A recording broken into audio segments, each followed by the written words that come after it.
Hi friends, welcome back to my channel. ಇವತ್ತಿನ ದಿನ ಈ ಭಾಳಷ್ಟು ಮಂದಿ ಯೂಟ್ಯೂಬ್ ಚಾನಲನ್ನು ಓಪನ್ ಮಾಡಿದ್ದಾರೆ ಮತ್ತು ಅದನ್ನು ಹೇಗೆ ರನ್ ಮಾಡಬೇಕು, ಹೇಗೆ ಅದರಿಂದ ಅಮೌಂಟನ್ನು ಹೇಗೆ ಪಡಿಬೇಕು, ಹೇಗೆ ರೆವಿನ್ಯೂ ಜನ್ರೇಟ್ ಆಗುತ್ತೆ, ಯಾವ ಥರದಾದಂಥ ವೀಡಿಯೋಗಳನ್ನು ಹಾಕಿದರೆ ಹೆಚ್ಚು ವ್ಯೂಸ್ಗಳು ಬರ್ತಾರೆ, ಇದ್ರ ಬಗ್ಗೆ ಕಂಪ್ಲೀಟ್ ಮಾಹಿತಿಯನ್ನು ಕೊಡಲಿಕ್ಕೆ ನಾನು ಇವತ್ತಿನ ದಿನ ಈ ಒಂದು ವಿಡಿಯೋವನ್ನು ಮಾಡ್ತಾಯಿದ್ದೀನಿ. ದಯವಿಟ್ಟು ಕೊನೆಯವರೆಗೂ ನೀವು ನೋಡಿದರೆ ಕಂಪ್ಲೀಟ್ ಮಾಹಿತಿ ಸಿಗುತ್ತೆ. ಅದೇ ಥರ ನನಗೆ ಎಷ್ಟು ಯೂಟ್ಯೂಬಿಂದ ಎಷ್ಟು ಅಮೌಂಟ್ ಬಂದಿತ್ತು ಅದನ್ನು ನಿಮಗೆ ಕಂಪ್ಲೀಟಾಗಿ ನಾನು ಡೀಟೇಲನ್ನು ತೋರಿಸ್ತೀನಿ. ಈಗಾಗಲೇ ಆ ಚಾನಲನ್ನು ಬಿಟ್ಟು ಮತ್ತೊಂದು ಚಾನಲನ್ನು ಮಾಡಿದ್ದೀನಿ, ಅದೇನೇ ಕ್ರೇಜಿ ಟೈಮ್ ಆಗಿದೆ. ಈಗಾಗಲೇ ಈ ಚಾನಲ್ಲು ಕೂಡ ರನ್ನಿಂಗ್ ಸಕ್ಸಸ್ಫುಲ್ಲಾಗಿ ರನ್ನಿಂಗ್ ಆಗ್ತಾಯಿದೆ. ಸೊ ದಯವಿಟ್ಟು ಯಾರು ನನ್ನ ಚಾನಲನ್ನು ಸಬ್ಸ್ಕ್ರೈಬ್ ಮಾಡ್ಕೊಂಡಿಲ್ವೋ ದಯವಿಟ್ಟು ಸಬ್ಸ್ಕ್ರೈಬ್ ಮಾಡ್ಕೊಳ್ಳಿ ಅಂತ ಹೇಳಲಿಕ್ಕೆ ಇಷ್ಟಪಡ್ತೀನಿ. ಹಾಗಿದ್ರೆ ಸ್ನೇಹಿತರೆ, ಇನ್ನೇನಿಗೆ ತಡ ಸ್ಟಾರ್ಟ್ ಮಾಡೋಣ.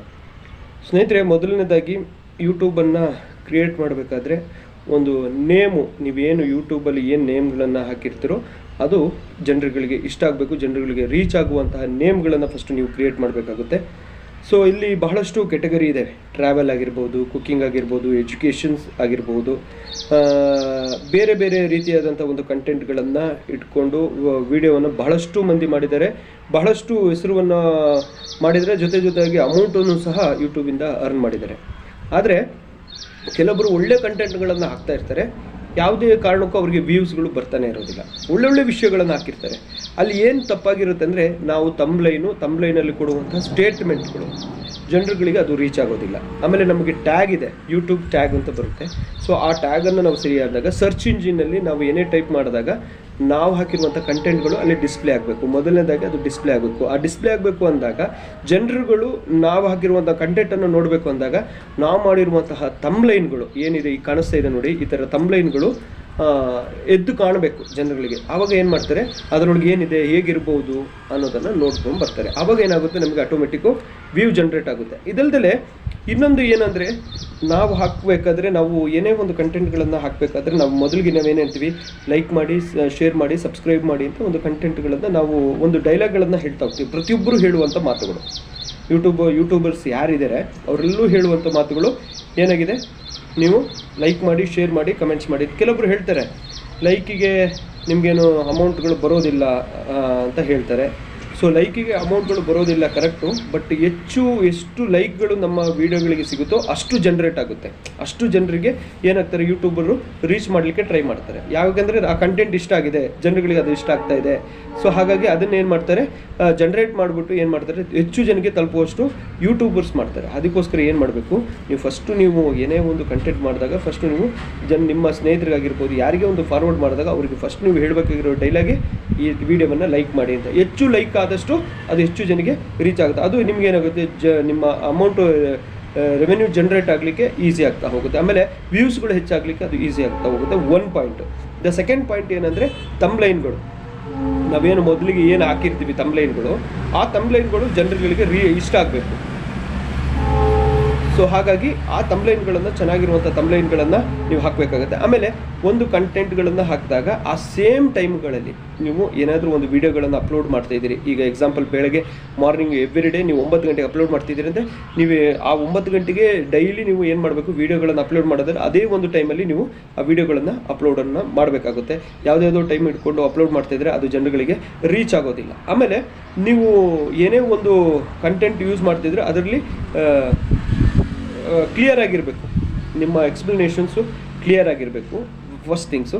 ದ ಸೆಕೆಂಡ್ ಥಿಂಗು, ನೀವು ತಮ್ಲೈನೇ ಒಂದು ಹಾಕಿರ್ತೀರಿ, ಒಳಗಡೆ ಇನ್ನೊಂದು ಹಾಕಿದರೆ ನಿಮಗೇನಾಗುತ್ತೆ, ಯಾವುದೇ ಕಾರಣಕ್ಕೂ ನಿಮ್ಮ ವ್ಯೂಸ್ಗಳು ನೋಡೋದಿಲ್ಲ ಮತ್ತು ಸಬ್ಸ್ಕ್ರೈಬರ್ಗಳು ನಿಮಗೆ ಆಗೋದಿಲ್ಲ. ಸೊ ಮತ್ತು ಇನ್ನೊಂದು ಏನಂದರೆ, ನಿಮಗೆ ಯೂಟ್ಯೂಬಲ್ಲಿ ನಿಮಗೆ ಅಮೌಂಟನ್ನು ಅರ್ನ್ ಮಾಡಬೇಕು ಅಂದಾಗ, ನಾನು ಈಗಾಗಲೇ ನನ್ನ ಒಂದು ಚಾನಲ್ ಮುಖಾಂತರ ಸುಮಾರು 50,000 to 60,000 ಗಂಟು ನಾನು ಏನು ಮಾಡಿದ್ದೀನಿ, ಯೂಟ್ಯೂಬಲ್ಲಿ ನಾನು ಅರ್ನ್ ಮಾಡಿದ್ದೇನೆ. ಅನ್ಫಾರ್ಚುನೇಟ್ಲಿ ಅದು ಏನಾಯಿತು ಅಂದರೆ, ನನ್ನ ಮೊಬೈಲು ಕೆಟ್ಟೋಗಿ ಅನ್ಫಾರ್ಚುನೇಟ್ಲಿ ಅದರ ಪಾಸ್ವರ್ಡೆಲ್ಲ ನಾನು ಮರ್ತೋಗಿದ್ದೆ. ಸೊ ಹಾಗಾಗಿ ಆ ಯೂಟ್ಯೂಬು ನನಗೆ ಈಗ ಜನ್ರೇಟ್ ಮಾಡಲಿಕ್ಕೆ ಆಗ್ತಾಯಿಲ್ಲ. ಅದಕ್ಕೋಸ್ಕರ ನಾನು ಏನು ಮಾಡಿದೆ, ಹೊಸ ಯೂಟ್ಯೂಬನ್ನು ನಾನು ಸ್ಟಾರ್ಟ್ ಮಾಡಿದೆ, ಕ್ರೇಜಿ ಟೈಮ್ ಅಂತೇಳಿ. ಸೊ ನನಗೆ ನನ್ನ ಏನಿದೆ ಈ ಮಾಹಿತಿ ಇರೋ ಯೂಟ್ಯೂಬ್ ಚಾನಲಲ್ಲಿ ನಾನು ಸುಮಾರು ಒಂದು 40,000 to 50,000 50,000 ಮೇ ಬಿ 60,000 ನಾನು ಅರ್ನ್ ಮಾಡಿದ್ದೇನೆ. So really thanks to those who are viewers, ನನ್ನ ಚಾನಲನ್ನು ವ್ಯೂ ಮಾಡಿದ್ರಿ. ಬಟ್ ಇದು ಅಷ್ಟೇ, ಈಗ ಏನಿದೆ ಕ್ರೇಜಿ ಟೈಮ್, ಈಗ ನಾನು ರೀಸೆಂಟಾಗಿ ಓಪನ್ ಮಾಡಿರುವಂಥದ್ದು ಕೆಲವೊಂದು ನನ್ನ ವೀಡಿಯೋಸ್ಗಳು ಬಹಳ ವ್ಯೂಸ್ಗಳನ್ನು ಪಡಿತಾ ಇದೆ, ಕೆಲವೊಂದು ಇನ್ನು ವ್ಯೂಸ್ಗಳನ್ನು ಪಡಿತಾ ಇಲ್ಲ. ಯಾಕೆಂದರೆ ಅಲ್ಲಿ ಏನು ಪ್ರಾಬ್ಲಮ್ ಏನು ಅಂದರೆ ನಾವು ಕಂಟೆಂಟ್ಗಳನ್ನು ಸರಿಯಾಗಿ ಹಾಕ್ತಾ ಇಲ್ಲ ಅಂತ. ಆಮೇಲೆ ಕೆಲವೊಬ್ಬರಿಗೆ ನೀವು ಎಷ್ಟು ಲೆಂತಿ ವೀಡಿಯೋ ಮಾಡ್ತೀರೋ, ಎಷ್ಟು ನಿಮಗೆ ಆ್ಯಡ್ಗಳು ಬರ್ತಾವೋ, ಹೆಚ್ಚು ವ್ಯೂಸ್ಗಳು ಬಂದರೆ ಏನಿಲ್ಲ, ಎಷ್ಟು ಆ್ಯಡ್ಗಳು ಬರ್ತವೋ ಅಷ್ಟು ನಿಮಗೆ ರೆವಿನ್ಯೂ ಜನ್ರೇಟ್ ಆಗ್ತಾ ಹೋಗುತ್ತೆ. ಕೆಲವರಿಗೆ 1000 ರೂಪಾಯಿಗೆ 30 ರೂಪಾಯಿ ಸಿಗ್ಬೋದು, ಕೆಲವರಿಗೆ 1000 ವ್ಯೂಸ್ಗಳಿಗೆ 9 ರೂಪಾಯಿ ಸಿಗ್ಬೋದು, ಕೆಲವೊಬ್ಬರು 1000 ವ್ಯೂಸ್ಗಳಿಗೆ 3 ರೂಪಾಯಿ ಸಿಗ್ಬೋದು, ಅಥವಾ ಕೆಲವೊಬ್ಬರಿಗೆ 1000 ವ್ಯೂಸ್ಗಳಿಗೆ ನಿಮಗೆ 100 ರೂಪಾಯಿ ಸಿಗ್ಬೋದು. ಡಿಪೆಂಡಿಂಗ್ ಅಪಾನ್ ನಿಮ್ಮ ವ್ಯೂಸ್ಗಳ ಜೊತೆಯಲ್ಲಿ ನಿಮ್ಮ ಏನಿದೆ ನೀವು ಕಂಟೆಂಟ್ಗಳು ಏನು ಹಾಕಿದರೆ ಅದಕ್ಕೆ ಎಷ್ಟು ಆ್ಯಡ್ಗಳು ಬರ್ತವೆ, ಆ ಆ್ಯಡ್ ಬೇಕಾದ್ರೆ ನಿಮ್ಗೆ ಏನಾಗುತ್ತೆ ಅಮೌಂಟು ಜನ್ರೇಟ್ ಆಗ್ತಾ ಹೋಗುತ್ತೆ. ಸೊ ಅದಲ್ಲದೆ ನೆಕ್ಸ್ಟು ಮೊದಲನೇದಾಗಿ ಈಗ ನಾವು ಯಾವುದೇ ಒಂದು ವೀಡಿಯೋವನ್ನು ಯೂಟ್ಯೂಬಲ್ಲಿ ಹಾಕಿದ ತಕ್ಷಣ ನಮಗೆ ಅಮೌಂಟ್ಗಳು ಬರೋದಿಲ್ಲ. ಸರ್ಟೆನ್ ರೂಲ್ಸ್ ಆ್ಯಂಡ್ ರೆಗ್ಯುಲೇಷನ್ಸ್ಗಳಿದ್ದಾವೆ ಯೂಟ್ಯೂಬಲ್ಲಿ, ಸರ್ಟೆನ್ ರೂಲ್ಸ್ ಆ್ಯಂಡ್ ರೆಗ್ಯುಲೇಷನ್ಸ್ಗಳು, ಅದನ್ನು ನಾವು ಫಾಲೋ ಮಾಡಬೇಕಾಗುತ್ತೆ. ಅದೇನಿದು ರೂಲ್ಸ್ ಆ್ಯಂಡ್ ರೆಗ್ಯುಲೇಷನ್ಸ್ ಅಂದರೆ, ಮೊದಲನೇದಾಗಿ ನಾವು 1 ಇಯರ್ ಒಳಗೆ ಏನು ಇವತ್ತು ನಾನು ಚಾನಲನ್ನು ಸ್ಟಾರ್ಟ್ ಮಾಡಿದೆ, ಯೂಟ್ಯೂಬಲ್ಲಿ ಏನೋ ಒಂದು ಚಾನಲನ್ನು ಸ್ಟಾರ್ಟ್ ಮಾಡಿದೆ ಅಂದಾಗ ಅಲ್ಲಿ 4 ವೆರಿಫಿಕೇಷನ್ ಆಗುತ್ತೆ. ನಿಮಗೆ ನಿಮ್ಮ ಅಮೌಂಟನ್ನು ಜನ್ರೇಟ್ ಮಾಡೋದಕ್ಕಿಂತ ಮುಂಚೆ 4 ವೆರಿಫಿಕೇಷನ್ ಆಗುತ್ತೆ. ಅದು ಏನು ವೆರಿಫಿಕೇಷನ್ಸನ್ನು ನಾನು ಹೇಳ್ತಾ ಹೋಗ್ತೀನಿ. ಅದಕ್ಕಿಂತ ಮೊದಲು ನಮ್ಮ ಚಾನಲನ್ನು 1 ವರ್ಷದೊಳಗೆ 365 ಡೇಸ್ ಒಳಗಡೆ 1000 ಸಬ್ಸ್ಕ್ರೈಬರ್ ಆಗಿರಬೇಕು. ನಮ್ಮ ಚಾನಲನ್ನು ನೋಡಿ ಇಷ್ಟಪಟ್ಟು 1000 ಸಬ್ಸ್ಕ್ರೈಬರ್ ಆಗಿರಬೇಕು. ಅದೇ ರೀತಿ 4000 ಎಲ್ಲ ವೀಡಿಯೋಗಳನ್ನು ಸೇರಿ, ನಾವೇನು ವೀಡಿಯೋಸ್ಗಳನ್ನು ಅಪ್ಲೋಡ್ ಮಾಡ್ತೀವೋ ಅವೆಲ್ಲ ವೀಡಿಯೋಗಳು ಸೇರಿ ಒಟ್ಟಾರೆಯಾಗಿ 1 ವರ್ಷದಲ್ಲಿ 4000 ವಾಚ್ ಓವರ್ ಆಗಿರಬೇಕು. ಆ ವಾಚ್ ಓವರ್ ಆದ ತಕ್ಷಣ ನಾವು ಮಾನಿಟೈಸೇಷನ್ಗೆ ಅಪ್ಲೈ ಮಾಡಬೇಕಾದ್ರೆ, ಮಾನಿಟೈಸೇಷನ್ ಅಪ್ಲೈ ಮಾಡಿದಾಗ 4 ವೆರಿಫಿಕೇಷನ್ ನಡೆಯುತ್ತೆ. ನಿಮಗೆ ಏನಂದರೆ ನಿಮ್ಮ ಟೈಮನ್ನು ವೆರಿಫಿಕೇಷನ್ ಮಾಡ್ತಾರೆ 4000 ಆಗಿದೆಯಾ ಅಂತ. ಎರಡನೇದು ನಿಮಗೆ